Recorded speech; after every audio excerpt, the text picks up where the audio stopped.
My gaming PC will get a little bit of an upgrade with all of this hardware you see in front of me. Now, we'll go into the reasons why I got all of these particular parts later on in this video, but for now, let's just go ahead and get to building because I am way too excited to not just start and get everything up and running. So let's get started. I chose the Z790 for a few reasons. The biggest reason was for the onboard 10 gigabit Ethernet adapter that would help with the content creation and could be useful in a server in a few years from now. I also really liked that it came with a 2.5 gigabit Ethernet port as well. Not that I plan on using it, but it does provide some flexibility. The third biggest reason I went with this board was for the dual Thunderbolt 4 ports. I'm not 100% sure how I'll use these today, but I like the idea of having them for anything that might pop up in the future. I decided to purchase a 14700K because this system's primary focus will be for gaming. It's not the best gaming CPU on the market by any means, but it does have Intel QuickSync, which should be very useful for streaming or encoding in the weeks to come. And who knows, maybe even in the future, it could be useful for Plex or Jellyfin. I bought this Thermal Grizzly contact frame because I've seen videos explaining that the CPU doesn't sit perfectly well into the stock socket, which leads to less than optimal thermal contact points between the heat spreader and a heatsink. And since the 14th gen CPUs are so incredibly hot and efficient, I figured I'd splurge on the contact frame to help with the thermal transfer from the CPU to the heatsink. We will talk about the thermals later on. For now, let's get the DDR3 RAM installed. A friend of mine chose the Corsair Dominator RAM on my behalf because of the tight timings. This RAM should in theory be more than adequate due to the low cast latency of 34 and its tight timings. It can also be overclocked up to 7200 megatransfers per second, which is pretty sweet. Personally, I think I would have chosen a kit with a cast latency of 32 and that ran closer to 6400 megatransfers. Honestly though, I doubt I will notice any real world difference between the two.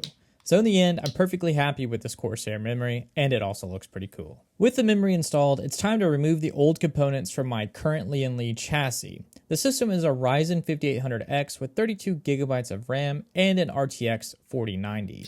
My wife will be getting the CPU, motherboard, and RAM, while I will retain everything else.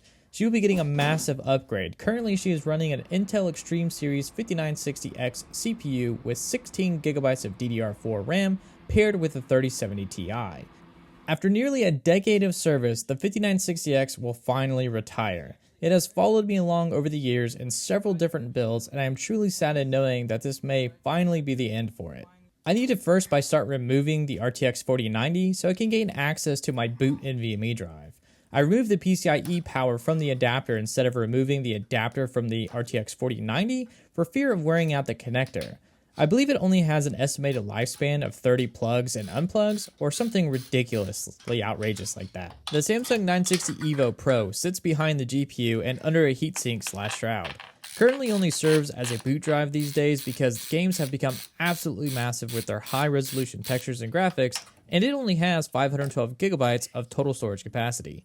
I keep all my games on a 4TB RAID 0 SSD array, so for now, I should have plenty of space to store all of my games. Before I remove the old system from the chassis, I just want to go ahead and get the EVO Pro installed into the new motherboard.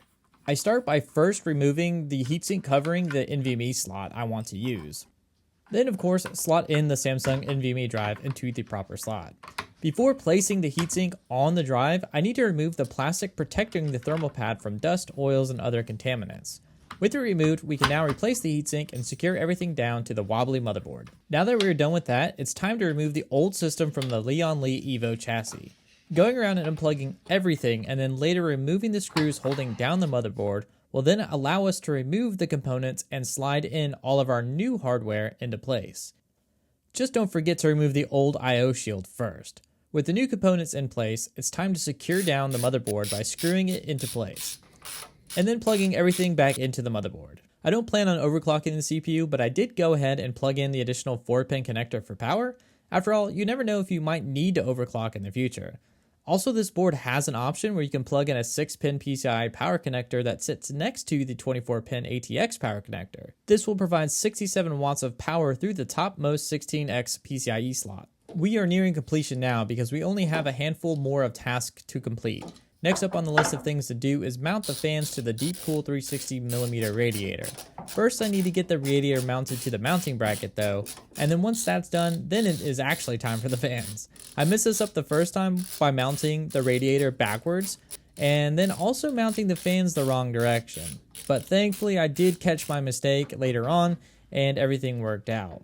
For anyone wondering why I got the Deepcool LT720, it's primarily because my friend recommended me this cooler for its 300 watt TDP cooling capacity and the dual chamber pump design that should pair nicely with the 14700K. Dropping the Gigabyte RTX 4090 in is much easier now that I have an AIO instead of the absolutely massive Darkrock Pro. I'm gonna miss that air cooler. It was super cool and very pretty to look at. All that's left to do is boot it on. Oh, I always do that. All that's left to do is boot it on. And I'll test the display out, but I'm pretty sure this is going to work from here. And get the final things on reattached. The final panels. And that's all she wrote, boys. It's time to go play some Tarkov.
Мы стрелять не хотим, мы так наблюдаем.